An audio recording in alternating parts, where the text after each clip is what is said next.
Hello everyone, I am Neelam Dahiya. Welcome to my channel. आज के video में हम करने वाले हैं क्लास 10 के चैप्टर 8 से एक्सरसाइज 8.1 का question number 3 and question number 4। पहले क्वेश्चन 3 समझेंगे, उसके बाद क्वेश्चन 4 को लेंगे। Question 3 is sine A is equal to 3/4 calculate cos A and tan A. एक रेशो हमें दी है यहाँ पर साइन ए और 2 रेशोज फिर हमें निकालनी है cos A and tan A. As you know कि जब भी हम ट्रिग्नोमेट्रिक रेशियोज लिखते हैं तो वो हम राइट एंगल ट्राइंगल्स की साइड्स को लेके लिखते हैं, तो इसलिए यहाँ पर सबसे पहले तो हमें राइट एंगल ट्राइंगल ही रिक्वायर्ड है। ओके, तो पहले हम ट्राइंगल ड्रॉ करेंगे and then we will proceed. ये यहाँ पर मैंने एक राइट एंगल ट्राइंगल ड्रॉ कर लिया है, triangle ABC right angled at B. जब भी आप ट्राइंगल ड्रॉ करो, एंगल ऑफ रेफरेंस का आपको ध्यान रखना है। यहाँ पर जो गिवन रेशियो है उसमें एंगल ऑफ रेफरेंस A है एंड रिक्वायर्ड रेशियोज में भी एंगल ऑफ रेफरेंस A ही है, तो हमें A एक एक्यूट एंगल लेना है, इसलिए उसको राइट एंगल नहीं ले सकते, तो राइट एंगल आप किसी दूसरे पॉइंट पे ले सकते हैं एज पर योर लेबलिंग। तो A हमारा है यहाँ पर ये एक्यूट एंगल, ठीक है। तो ये ट्राइंगल हमने ले लिया। अब एक रेशो हमें दी है sine A is equal to 3/4। Question 1 and 2 में तो डायरेक्टली हमें 2 साइड्स दे रखी थी ट्राइंगल्स की, थर्ड साइड हमने फाइंड आउट की थी और फिर रिक्वायर्ड रेशो निकाल ली थी। लेकिन यहाँ पर जो साइड्स हैं वो डायरेक्टली नहीं दी हैं, वो रेशो की फॉर्म में दी हैं, means sine A is equal to 3/4। अब ईच ट्रिग्नोमेट्रिक रेशो को हम साइड्स की रेशो की फॉर्म में लिख सकते हैं, तो पहले वही लिखेंगे और फिर वहां से हम साइड्स को कंसीडर करेंगे एंड देन रिक्वायर्ड रेशियोज को फाइंड आउट कर लेंगे। तो साइन ए को हम लिख सकते हैं sine A is equal to, this is given equal to 3/4, ठीक है। अब साइन ए क्या होता है in terms of sides ratio? Sine A का क्या फॉर्मूला है? Perpendicular upon hypotenuse. अब एंगल ऑफ रेफरेंस ए है, ए के अकॉर्डिंग परपेंडिकुलर क्या है? The side opposite to A, that is BC, और हाइपोटेनियस है AC। तो साइन ए हो जाएगा BC/AC। BC/AC is equal to 3/4। अब यहां से हमें इन साइड्स को BC एंड AC को कंसीडर करना है। यहाँ पे ये डायरेक्ट वैल्यूज नहीं है BC एंड AC की। सी, जब भी रेशो दी होती है वो लोएस्ट फॉर्म में दी होती है, ठीक है। हमें नहीं पता actual length BC and AC की क्या है। एक्चुअल लेंथ में भी डिफरेंट 6 एंड 8 भी हो सकती है, या फिर 9/12 हम ले सकते हैं, BC 9 एंड AC 12, तो भी हमें सेम ही रेशो मिलेगी। तो इसलिए हमें एक्चुअल लेंथ तो पता नहीं है। तो जब भी रेशो गिवन हो 2 क्वांटिटीज की, तो हम वो 2 क्वांटिटीज कैसे कंसीडर करते हैं? लोअर क्लासेस में भी हमने ऐसे सम्स किए हैं, ratio part into a common factor in terms of variable.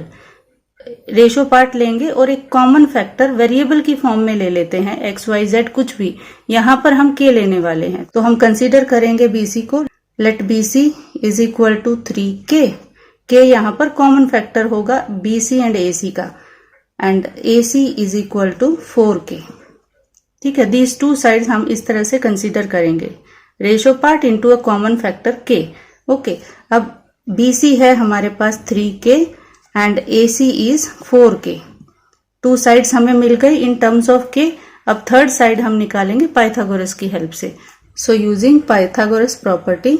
Pythagoras property क्या है? हाइपोटेनियस का स्क्वायर बाकी की 2 साइड्स के स्क्वायर के सम के इक्वल होता है। हाइपोटेनियस है यहाँ पर AC, तो ये हो जाएगा AC square is equal to AB square plus BC square. अब वैल्यूज रखेंगे AC एंड BC की। AC हमारे पास है 4K, तो AC स्क्वायर हो जाएगा 4K whole square, and AB तो हमें निकालना है, तो AB square as it is plus BC square, BC is 3K, तो ये 3K का होल स्क्वायर। इसको सिंप्लीफाई करते हैं, 4K होल स्क्वायर, 4 का स्क्वायर करेंगे 16K square is equal to AB square as it is plus 3K square, 3 का square 9K square. अब यहाँ पर हमें AB रिक्वायर्ड है, तो 9K स्क्वायर को हम दूसरी साइड ट्रांसपोज कर देंगे 16K स्क्वायर के साथ, तो हमें मिलेगा AB square is equal to 16K square, और ये प्लस 9K स्क्वायर यहाँ है तो इसके साथ लिखेंगे तो minus 9K square. 16 minus 9 7K square, ये वैल्यू है AB स्क्वायर की। हमें चाहिए AB। अब AB के लिए हमें AB के ऊपर ये स्क्वायर नहीं चाहिए, तो हम दोनों तरफ स्क्वायर रूट ले लेते हैं। स्क्वायर रूट दोनों साइड लेंगे तो एक ही बेस पे स्क्वायर एंड स्क्वायर रूट दोनों होते हैं, तो वो कैंसिल हो जाते हैं, कट जाते हैं, तो AB खाली बचेगा। तो AB is equal to square root of 7K square. √7 as it is आ जाएगा क्योंकि ये परफेक्ट स्क्वायर नंबर नहीं है। के स्क्वायर के ऊपर स्क्वायर रूट भी है तो ये के बचेगा खाली। तो ए बी की वैल्यू हमें मिल गई √7k। This is the value for A be in terms of के।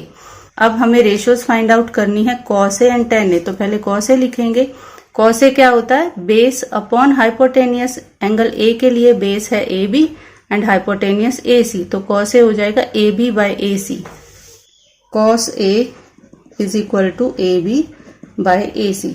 AB की वैल्यू √7k अभी हमने कैलकुलेट की है and AC was 4k। k से k कैंसिल होके √7/4 बचा। This is the required ratio. Okay, secondly हमें निकालना है tan A। अब tan होता है perpendicular upon base that is BC by AB। तो वो रेशियो भी यहाँ लिखेंगे। tan A is equal to BC by AB। BC की वैल्यू है 3k एंड AB है √7k। k से k again cancel, 3/√7। This is the required second ratio for tan A. Okay, now let's move to the question number 4. Now question 4 is given 15 cot A is equal to 8. Find sin A and sec A. यहाँ पर भी हमें एक ratio तो दी है but थोड़ा सा form different है रेशियोज का as compare to question 3। Question 3 में डायरेक्ट दिया था, यहाँ पर थोड़ी सी चेंज करके दी है। 1 रेशियो गिवन है एंड 2 रेशियोज निकालनी है। अगेन इन रेशियोज के लिए हमें फिर से राइट एंगल ट्राइंगल चाहिए। तो पहले राइट एंगल ट्राइंगल हम ड्रॉ कर लेते हैं। ये राइट एंगल ट्राइंगल ABC है which is right angle at B। Now इस क्वेश्चन में भी रेफरेंस एंगल A है तो A को हमें एक्यूट एंगल लेना है। दैट मीन्स राइट एंगल किसी दूसरे पॉइंट पर ही लेना पड़ेगा। अब यहाँ पे जो हमें गिवन है वहीं से हमें एक रेशियो निकालनी है। तो दिया क्या है? 15 cot A is equal to 8। तो इसमें से हम cot A की वैल्यू निकाल सकते हैं 15 को इधर ट्रांसपोज करके। तो हमें cot A मिल जाएगा। cot A is equal to 8/15। ठीक है, अब ये क्वेश्चन बिल्कुल सेम टू सेम क्वेश्चन 3 के जैसा हो गया है। एक रेशियो गिवन है एंड 2 रेशियोज फाइंड आउट करनी है। तो फिर से यहाँ पर भी हम रेशियोज को साइड्स की रेशियो की फॉर्म में लिखेंगे। cot A क्या होता है? tan का reciprocal. Okay, angle of reference अगर A पर है तो A के लिए परपेंडिकुलर है BC एंड बेस है AB। ऑपोजिट साइड हमेशा परपेंडिकुलर होगी एंड एडजेसेंट साइड बेस होगी। हाइपोटेनियस राइट एंगल के सामने वाली साइड होती है। अब tan का रेसिप्रोकल हमें लेना है। तो tan क्या होता है? Perpendicular upon base that is BC by AB। और उसका रेसिप्रोकल लेंगे तो cot A मिल जाएगा, यानी कि cot A फिर हो जाएगा AB बाय BC। तो cot A को हम लिख सकते हैं AB बाय BC। अब यहाँ फिर से हम वही सेम करेंगे। हमें रेशियो दी है तो हम क्वांटिटीज को कैसे कंसीडर करेंगे, साइड्स को कैसे कंसीडर करेंगे? Ratio part into a common factor k। So let AB is equal to 8k and BC को ले लेते हैं। BC is equal to 15k। Okay, तो k की कुछ भी वैल्यू रखेंगे तो AB बाय BC ऑलवेज 8/15 ही मिलने वाला है। यही सेम रेशियो आएगी क्योंकि कॉमन फैक्टर कट जाएगा। ओके, तो अब ये 2 साइड्स हैं। AB है हमारे पास 8k and BC is 15k। अब 2 साइड्स हैं, थर्ड साइड हम डायरेक्टली पाइथागोरस यूज करके निकालेंगे। So using Pythagoras property. Pythagoras property के अकॉर्डिंग हाइपोटेनियस का square that is AC square is equal to other 2 sides के स्क्वायर का sum that is AB square plus BC square. AB square में AB की value रखेंगे 8k। So 8k का whole square plus BC square में BC है 15k। तो ये हो जाएगा 15k का whole square. Open the whole square. यहाँ पर 8 का स्क्वायर होगा तो 64k स्क्वायर प्लस 15 का स्क्वायर होता है 225 एंड k स्क्वायर। अब इन दोनों को ऐड करेंगे 64k square and 225k square add करेंगे तो हमें मिलेगा 289k स्क्वायर। ये वैल्यू है AC स्क्वायर की। हमें तो AC रिक्वायर्ड है तो या तो ये स्क्वायर को इधर ट्रांसपोज कर दो तो स्क्वायर रूट बन जाएगा, या फिर दोनों साइड स्क्वायर रूट ले लो तो ये square and square root AC का कैंसिल हो जाएगा। तो AC की वैल्यू हमें मिल जाएगी square root of 289k square. ठीक है, अब यहाँ 289 एक परफेक्ट स्क्वायर नंबर है। कैसे परफेक्ट स्क्वायर नंबर है? मीन्स इसको हम किसी नंबर के स्क्वायर की फॉर्म में लिख सकते हैं। 289 को किसी दूसरे नंबर की स्क्वायर के फॉर्म में लिख सकते हैं। कैसे लिख सकते हैं? 17 का स्क्वायर करेंगे तो हमें 289 मिलेगा। ठीक है, अब 17 तो पॉजिटिव नंबर है, लेकिन अगर हम -17 का भी स्क्वायर करेंगे तो भी हमें सेम ही वैल्यू मिलेगी 289।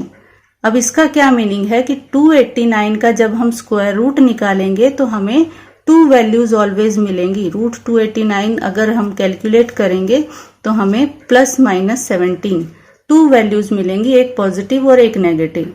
तो ये चीज आपको हमेशा अप्लाई करनी है, ध्यान रखनी है कि व्हेनेवर एक परफेक्ट स्क्वायर नंबर का आप स्क्वायर रूट लिखोगे तो ±2 वैल्यूज आएंगी। अब क्योंकि यहाँ पर AC जो है एक साइड है, एक डिस्टेंस है, और डिस्टेंस कभी भी नेगेटिव नहीं होता है, तो यहाँ हम इसकी ओनली पॉजिटिव वैल्यू को कंसीडर करने वाले हैं। तो 289 स्क्वायर रूट हो जाएगा 17, only positive value because it is a distance, and k के ऊपर स्क्वायर एंड स्क्वायर रूट है तो वो कैंसिल हो जाएगा, ओनली k बचेगा। तो AC की वैल्यू हमें मिल गई 17k। तो यहां से AC आ गया 17k, राइट। अब हम निकालेंगे required ratios sine A and sec A। अब साइन A क्या होगा? साइन A होता है perpendicular upon hypotenuse. Angle A के लिए परपेंडिकुलर है BC, हाइपोटेनियस है AC, तो BC बाय AC। तो हम लिखेंगे sine A is equal to BC by AC। अब वैल्यूज पुट करेंगे इन टर्म्स ऑफ k, जो भी हमने अभी लिखी हैं और निकाली हैं। BC है 15k एंड AC हमने निकाला है 17k। k to k cancel हो जाएगा, 15/17 is the required ratio for sine A। And secondly हमें निकालना है सेक A। अब सेक क्या होता है? कॉस का रेसिप्रोकल, ठीक है। कॉस की अगर आपको याद है तो सेक की आप इजीली लिख सकते हो। कॉस क्या होता है? Base upon hypotenuse. Angle A के लिए बेस AB, हाइपोटेनियस AC। अब कॉस होगा AB बाय AC, लेकिन हमें तो सेक लिखना है तो इसका रेसिप्रोकल ले लेंगे AC बाय AB। तो sec A is here AC hypotenuse upon base, base is AB, ठीक है। अब AC की वैल्यू है 17k एंड AB की वैल्यू है 8k। k से k cancel, 17/8। So these are the 2 required ratios. So that's all for these 2 questions. Next questions के लिए चैनल के साथ जुड़े रहिए. Thanks for watching.